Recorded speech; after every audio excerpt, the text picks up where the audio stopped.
வணக்கம். இப்போ தான் நான் ஓட்டு போட்டு வெளியே வந்திருக்கேன். இன்றைக்கி காலையிலேருந்தே கொஞ்சம் கூட்டம் கம்மியாக இருக்குங்கிறது தான் ரிப்போர்ட்டாக சொல்கிறாங்க. எல்லா பூத்துலேயுமே கூட்டம் கம்மியாக இருக்குன்னு. இன்றைக்கி வெதர் நல்லா இருக்குது, வெயில் இல்லை.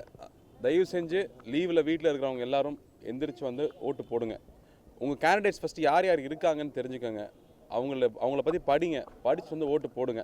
நான் படிச்சுட்டு வந்தால் ஓட்டு போட்டிருக்கேன். எல்லாரை பற்றியும் நான் படிச்சுட்டு வந்தால் ஓட்டு போட்டிருக்கேன். இன்டர்நெட் எல்லாரை பற்றியுமே இருக்குது. ஸோ தயவு செஞ்சு வீட்டிலேருந்து எந்திரிச்சு ஓட்டு போடுங்க. அண்ட் அப்பா சொன்ன மாதிரி மதுவிலக்கு எவ்வளோ முக்கியம்னு நல்லா தெரியுது. எனக்கு ரொம்ப ரொம்ப முக்கியமாக படுறது விவசாயம். சமீபத்தை கூட சொல்லிட்டு இருந்தேன், விவசாயம் பற்றி கதை தான் நடிக்கணும்னு ஆசைப்பட்டு இருக்கேன். ஏன்னா விவசாயம் ரொம்பவுமே மோசமாக போயிட்டுருக்கு. நான் ஊரில் போகும்போது விவசாயம் செழிப்பாக இருந்ததெல்லாம் இப்போ அந்த ஊரே ஆளே இல்லை இப்போது. அதனால் விவசாயத்துக்கு நிச்சயமாக வர அரசாங்கம் நல்லது பண்ணியே ஆகணும். நிறைய விவசாயிகள் போராடிக்கிட்டு இருக்காங்க. அவங்கள பெருமைப்படுத்தி அவங்களோட லைஃப்பை ஈஸியாக்கி தரணும். தேங்க்யூ. அது பெரிய விஷயம். இந்த தேர்தலில் எல்லா கட்சியுமே மதுவிலக்கை அமல்படுத்துறதாக வாக்கு கொடுத்துருக்காங்க. யார் ஜெயிப்பாங்கன்னு தெரியாது. ஐயா கையெடுத்து கும்பிட்றேன், யார் ஜெயித்தாலும் முதல் வேலையை அதை செய்யுங்க. தமிழ்நாட்டில் இந்த 40 வருஷத்தில் 1 கோடி பேரை குடிகாரனாக்கிட்டோம். 50 லட்சம் பேர் குடி நோயாளிகளாக இருக்காங்க. குடும்பத் தலைவனை குடிகாரனாக்கி அவன் ஈரெல்லாம் பெருசாக்கி அவனை சாகடிச்சிட்டு இலவசங்கிற பேர் எதுக்கு வாக்கரிசி போடுறீங்க? பாலியல் பலாத்காரம் சொல்கிறீங்களே, அதுக்கு அடிப்படை காரணம் மது. ஞாபகம் வச்சுங்க. எவ்வளோ பெரிய கோழையாக இருந்தாலும் தொடை நடுங்கியாக இருந்தாலும் ஒரு 400 மில்லி அடித்தான்னா அசாத்திய தைரியம் வருது. அதனுடைய விளைவு அவன் மிருக வெறிக்கு அம்மா வித்தியாசம் தெரியாது, அக்கா வித்தியாசம் தெரியாது, மனைவி தெரியாது, மகள் தெரியாது. 95 வருஷம் ஒன்றுக்கு பக்கெட்டில் போயிட்டு எந்த மிதிக்கப்பட்ட ஒடுக்கப்பட்ட மக்களை காப்பாற்றுக்காக பெரிய கஷ்டப்பட்டாரோ அந்த ஒடுக்கப்பட்ட மிதிக்கப்பட்ட இனம்தான் தாஜ்மஹாலை செத்து கொண்டிருக்கிறது. உங்களை கையெழுத்து கும்பிட்றேன், 7 கோடி மக்கள் சார்பாக கையெழுத்து கும்பிட்டுக்கிறேன். முதல் வேலையாக மதுவிலக்கை அமல்படுத்துங்க. உடனடியாக பண்ண முடியாத படிப்படியாக வச்சு பண்ணுங்கன்னு கெஞ்சி கேட்டுக்கிறேன். ரெண்டாவது, நமக்கு நிறையா விவசாயத்துக்கான நிலம் இருக்குது. ஆனால் நீர் ஆதாரம் கிடையாது. வடநாட்டில் என்ன நடக்குது?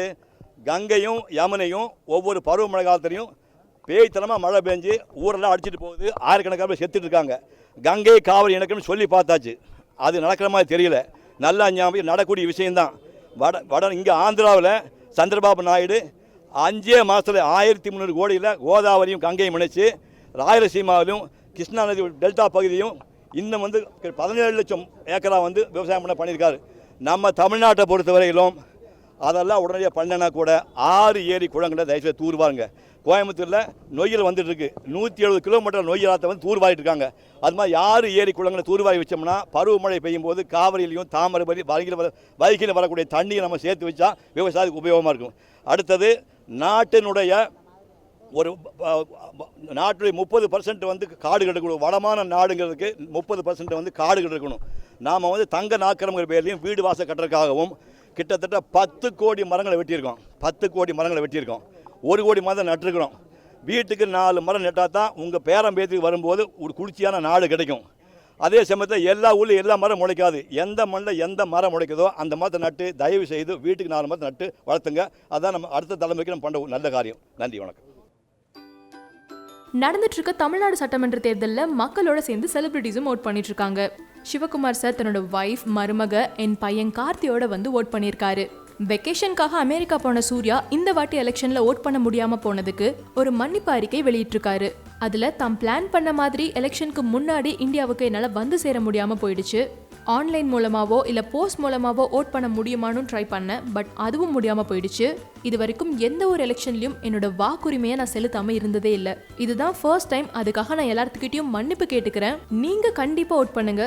பட் உங்களை ஓட் பண்ண சொல்லிட்டு என்னால இந்த வாட்டி ஓட் பண்ண முடியலங்கிறதுக்கு நான் திரும்பவும் மன்னிப்பு கேட்டுக்கிறேன்னு சொல்லி சூர்யா தன்னோட அறிக்கையில சொல்லியிருக்காரு.